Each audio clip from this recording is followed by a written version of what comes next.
Hi everyone, good day.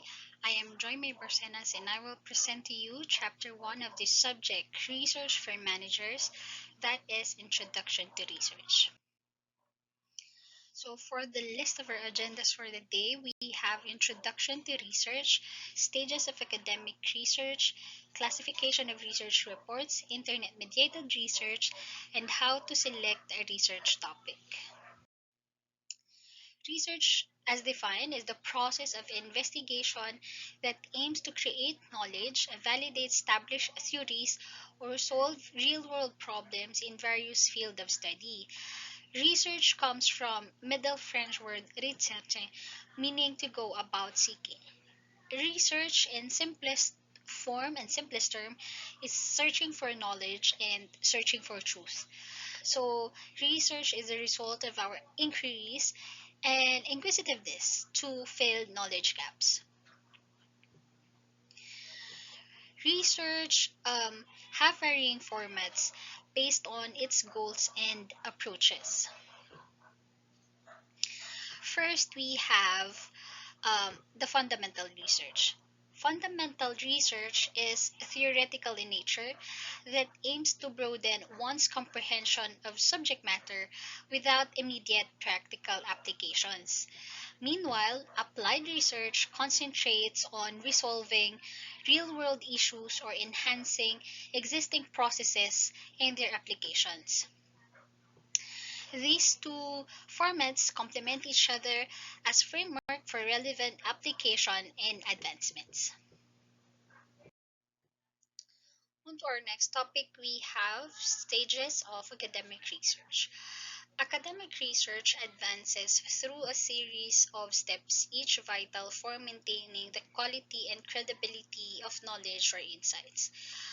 On the slide, we have the 10 steps related to academic research, and let's now go to the first one, which is identifying research problem. Identifying research problem, usually these are the questions that have been raised that will be able to address knowledge gap, explore new phenomena related to the subject, and aims to solve a practical issue. Second, we have reviewing existing literature.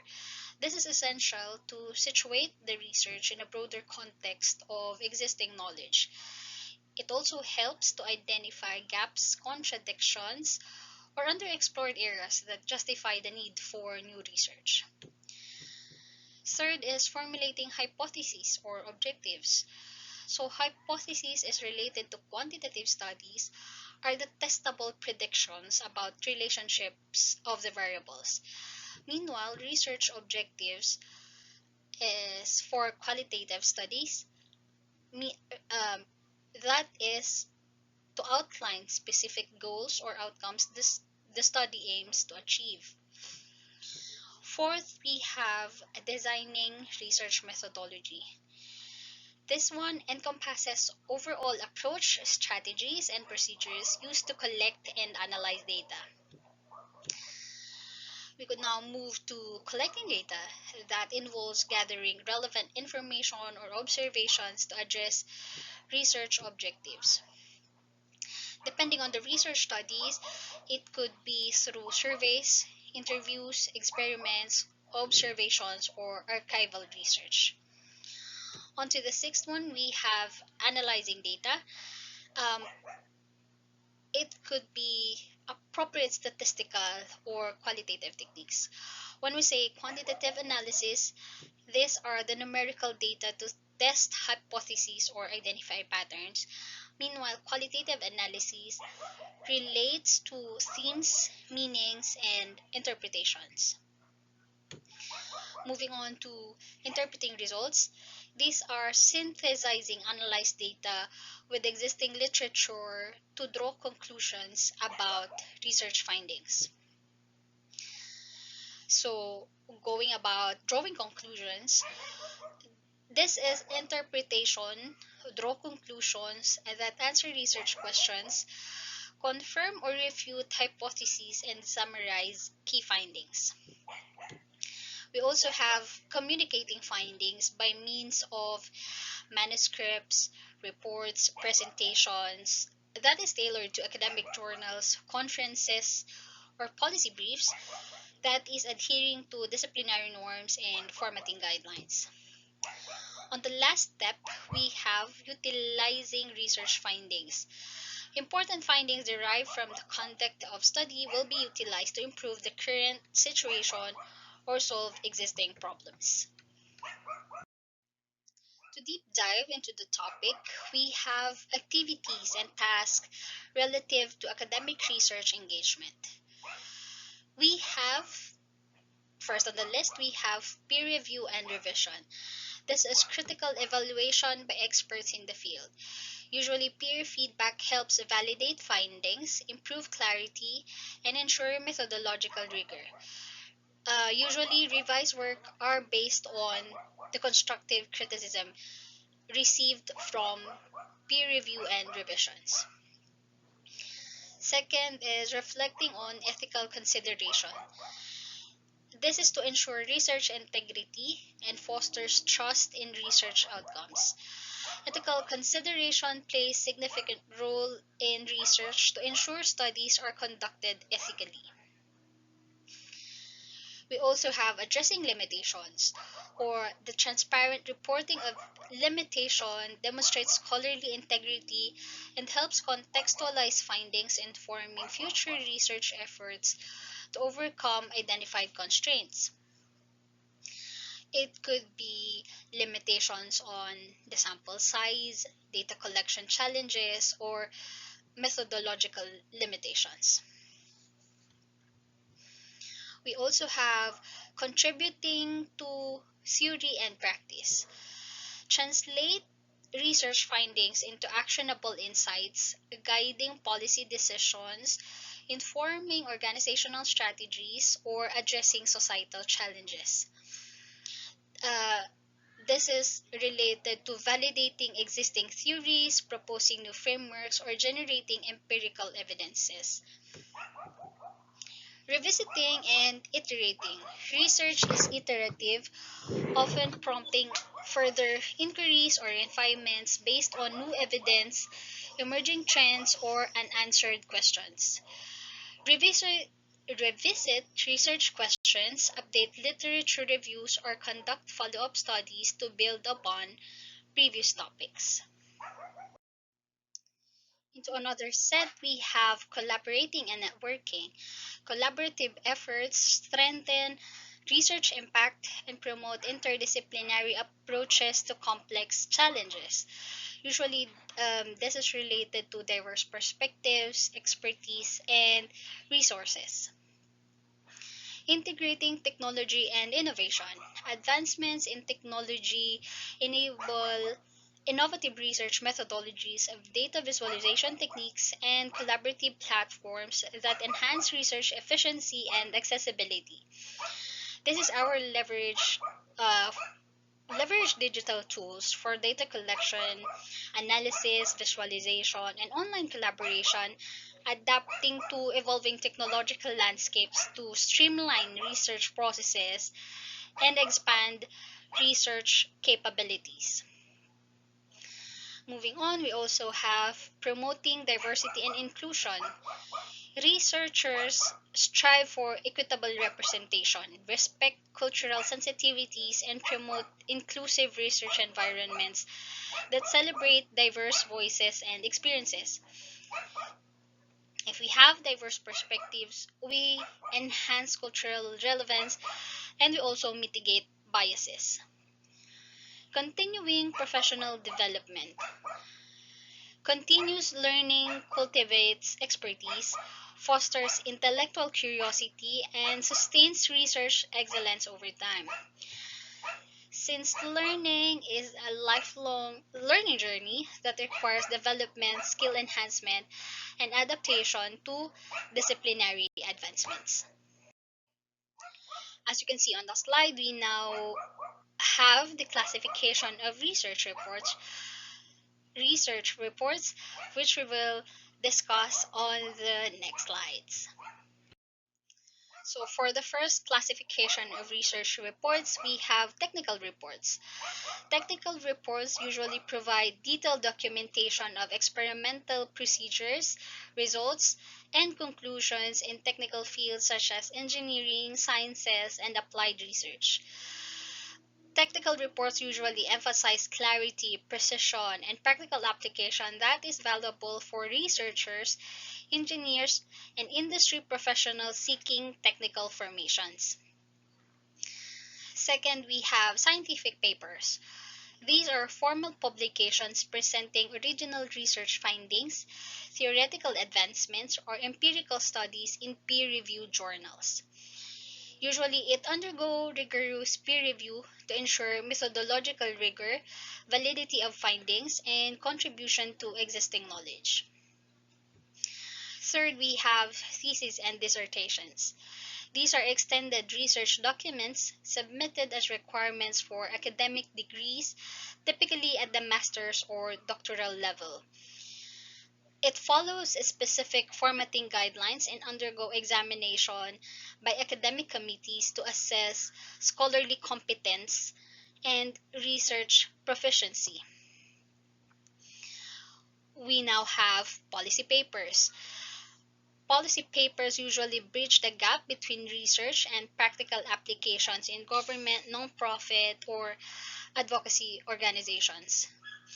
Policy papers usually aims to influence policy decisions, propose actionable solutions, or advocate for policy changes based on empirical evidence, expert analysis, and strategic insight.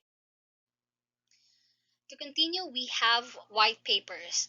White papers aim to educate or influence decision making and position organizations as thought leaders in their respective fields. White papers usually address complex issues. It proposes solutions or present expert opinions on topics of interest to industry professionals, policymaker, or academic audience. Conference papers are short to medium length research presentations delivered at academic conferences, symposiums, or workshops. These highlight preliminary findings, ongoing research, or innovative methodologies within condensed format, typically accompanied by oral presentations or poster sessions. To continue, we have journal articles. These are concise, peer-reviewed publications presenting original research findings, theoretical contributions, or critical reviews within specific academic disciplines. These are rigorously editorial and peer review processes to ensure relevance and disciplinary knowledge. Research monographs are comprehensive, in-depth publications focusing on a specific research topic, theory, or methodology. These books provide extensive coverage of research findings, theoretical frameworks, and scholarly debates with cohesive narrative. We now move on to annual reports. Annual reports usually summarize organizational achievements, financial performance, and strategic initiatives over a fiscal year, incorporating research based insights, market analysis, or performance metrics. This type of reports are essential for shareholders, stakeholders, or donors to assess organizational sustainability, growth trajectories, and alignment with strategic goals. Another type of report is evaluative reports. This uses research methodologies such as surveys, interviews, or case studies to evaluate goals, objectives, and achievements against predefined criteria. Evaluative reports inform organizational learning, strategic planning, and continuous improvement efforts within governmental agencies, nonprofit organizations, and private enterprises. Case studies are about real world experiences, challenges, or successes within specific contexts, industries, or organizational settings. These usually employ qualitative research methods to analyze complex issues, decision making processes, or implementation strategies, offering insights into best practices, lessons learned, and including managerial implications. Working papers are preliminary research outputs or draft versions of articles, reports, or research findings circulated among researchers, scholars, or policymakers for feedback and collaborations. These represent ongoing research, exploratory studies, or innovative methodologies before formal publications or peer review. We also need to discuss or to relay and to share discussion papers. These are to present critical analysis, theoretical debates, or policy implications related to specific research topics, emerging trends, or societal issues. Usually, discussion papers contribute to academic discourse, policy debates, and public understanding of contemporary issues through rigorous research and informed analysis. Research briefs provide concise summaries of research findings or well, and policy implications or strategic recommendations tailored for policymakers, practitioners, or the general public.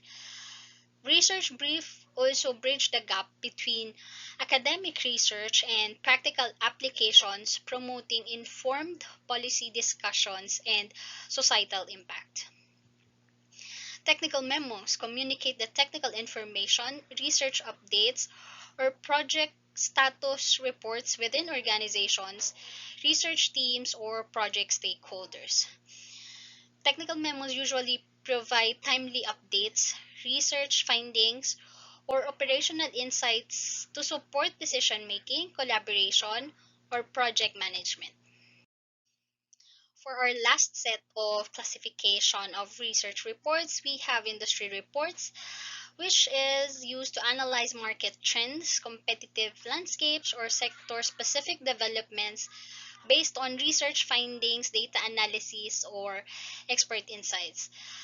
Industry reports cater to industry professionals, investors, policymakers that are seeking actionable intelligence, strategic recommendations, or market forecasts within specific sectors. Review articles are critically assess existing literature, theoretical frameworks, or empirical studies within specific academic disciplines or interdisciplinary fields. It is used to synthesize research findings, identify trends, and propose theoretical advancements or research agendas based on comprehensive literature reviews. Last one, we have policy briefs. These usually translate research findings, policy recommendation, or strategic insights into concise, accessible formats for policymakers, stakeholders, or advocacy groups. These are facilitated evidence-based policymaking, inform debates, and promote informed decision-making on complex societal challenges or policy issues. On to our next topic, we have internet-mediated research. Internet-mediated research refers to the use of online resources, digital tools, and virtual platforms to conduct various stages of the research process, from literature reviews to data collection and dissemination of findings. Why is internet-mediated research important? So, to give you the relative importance, first we have it provides access to information. Access to digital archives and historical records enhances research continuity, archival studies, and comparative analysis across temporal and geographical context. We also have use of digital tools and technologies. This is used to enhance research efficiency, collaboration, and data management throughout the research lifecycle. Third, we have it conducts or conduct of online surveys and data collection. It is to be able to reach broader audiences, obtain real-time feedback, and analyze large data sets efficiently using automated data collection methods. Fourth, we have conduct of digital humanities and computational research. Digital humanities integrate digital tools and computational methods to analyze data. Last one of the importance is to promote open access and scholarly communication. Open access movement promotes unrestricted access to scholarly literature, research data, and educational research resources online. We also have to note of the other considerations in employing internet-mediated research. First on the list, we have ethical consideration.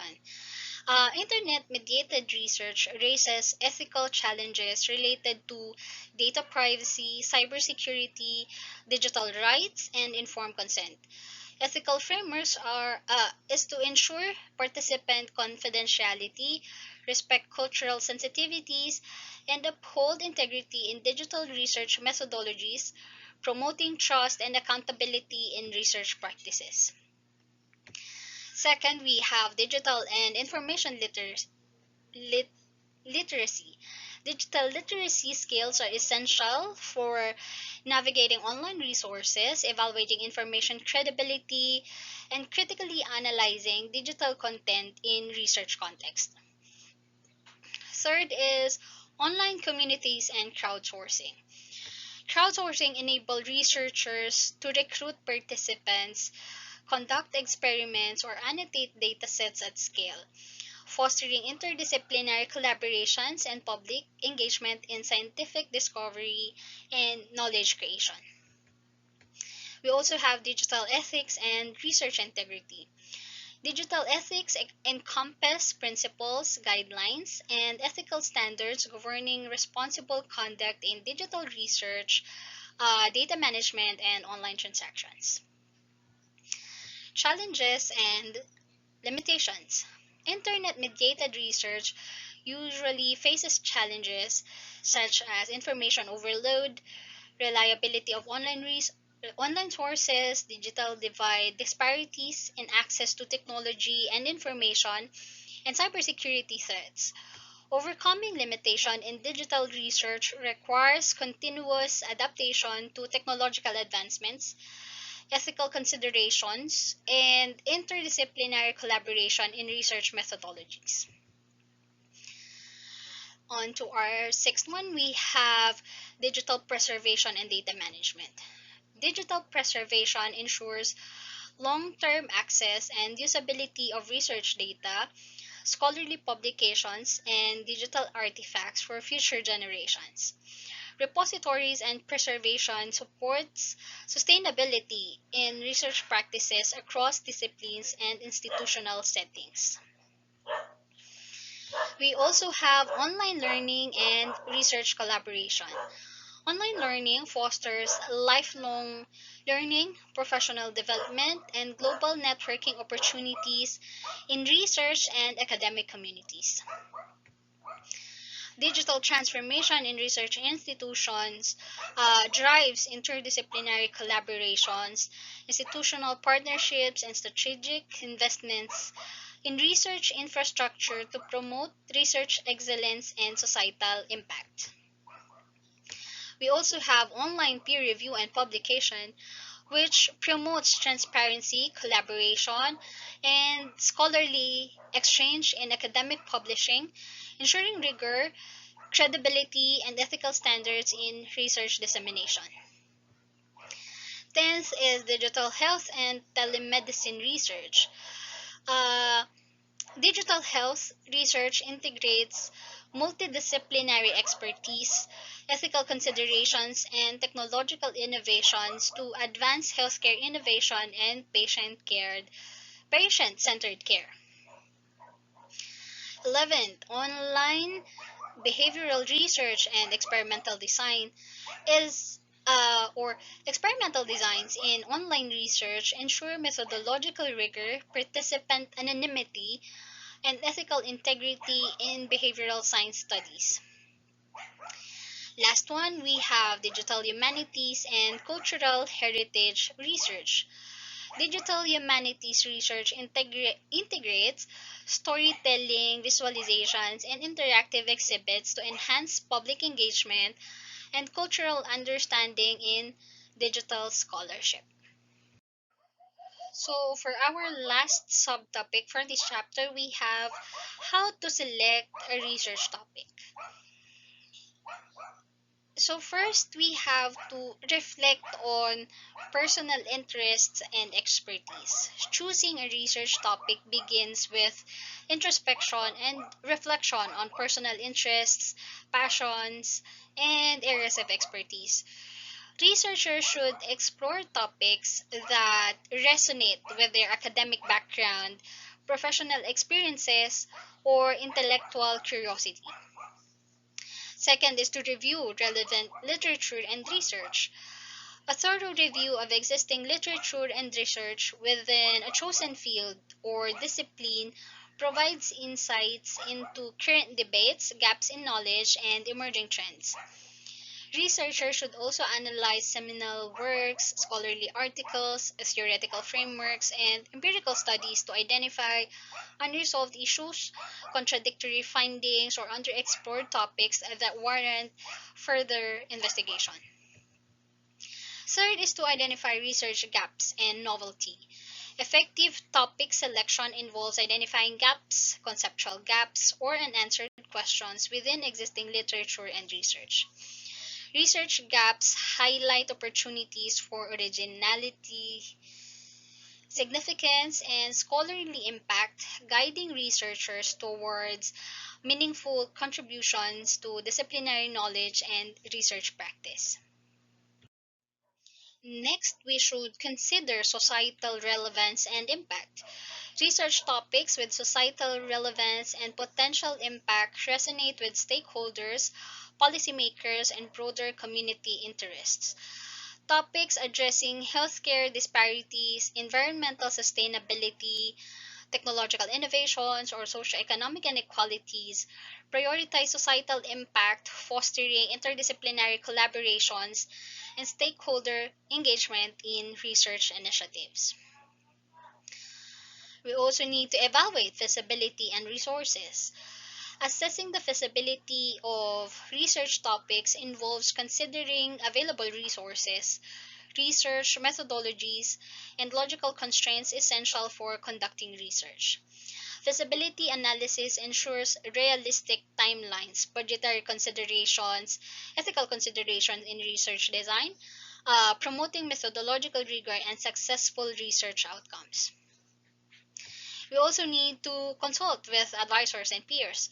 Seeking guidance and feedback from academic advisors, mentors, or peers enhances topic selection by soliciting diverse perspectives, disciplinary expertise, and methodological insights. Down to last two on how to select a research topic, we have to brainstorm research questions and objectives. Brainstorming research questions and objectives refines topic selection by articulating clear, focused inquiries that guide research design, data collection, and analysis. So, researchers usually formulate the research objectives aligned with theoretical frameworks, empirical investigations, or practical applications. To help us with these type of research objectives, we have this acronym SMART. It has to be specific, measurable, achievable, relevant, and time bound. Last is to explore interdisciplinary perspectives. Interdisciplinary research topics integrate multiple perspectives, methodologies, or theoretical frameworks from diverse disciplines to address complex problems. So, to finish my presentation, we have here practical tips in choosing a research topic. So, I have here listed seven. Let me enumerate them. First is to employ broad to specific discipline technique. Second is to choose the research variables. Third is to identify the subject of inquiry. Fourth, pinpoint the research locale. Fifth is to check on the available data and information. Six is to review related studies. Seven, we need to draft, modify, and revise the working title. And that is all for the chapter one of Research for Managers, that is Introduction to Research. Thank you.